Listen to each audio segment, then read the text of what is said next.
Merry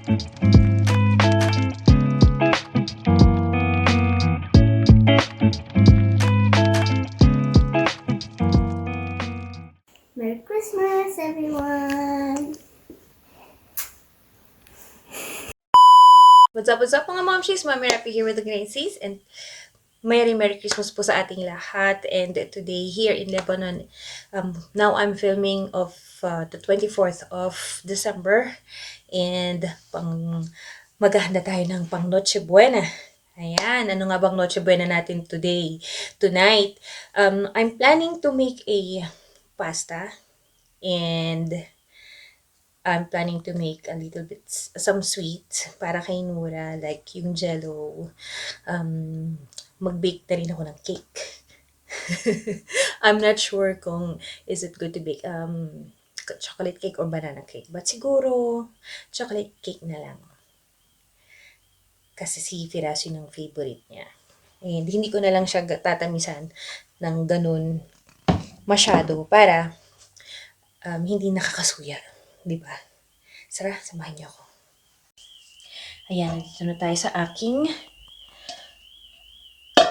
kitchen. Ayan. Actually, nag-text na sa akin si Firas, kaka-text lang niya kung gusto ko daw ba ng chicken barbecue and salad and wine. Sabi ko, yes, why not? Diba? Pero kasi, since kami lang, tatlo, baka hindi na ako magpasta.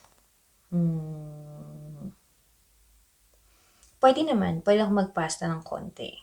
And yun na lang ang gagawin ko, yung ating chocolate cake. 'Di ba?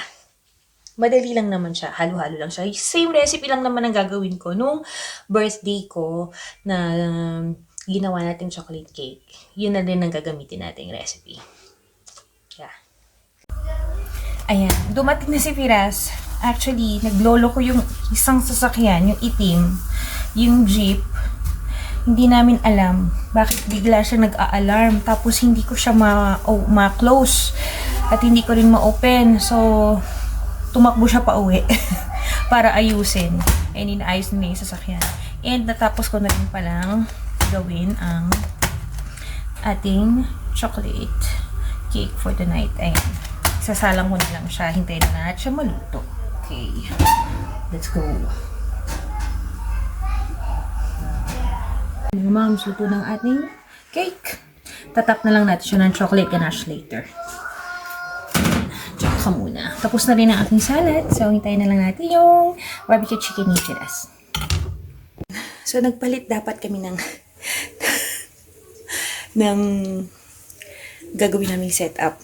Kakain sana kami sa labas. Kasama namin sila mama. Pero, tinawagan ni mama yung restaurant. Fully booked. And for sure, wala nang available ng mga restaurant dahil Christmas Eve, 'di ba? So nagmadali ang luto na lang ako ng vermicelli rice tsaka grilled chicken. So hopefully may lasa naman siya. Kasi frozen yung chicken ko eh. Si Baba kasi ang gulo na isip ni Vera. Minsan hindi natin alam niyo yun, hindi natin maintindihan. Pero yan, nandito na rin sila mama. They will spend the night here kasi Christmas naman. So they know that we celebrate Christmas, so they're going to celebrate it with us.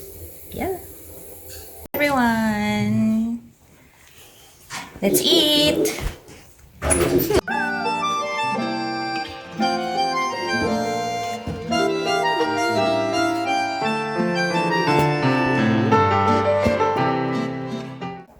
Merry Christmas, everyone! I love you! Happy New Year!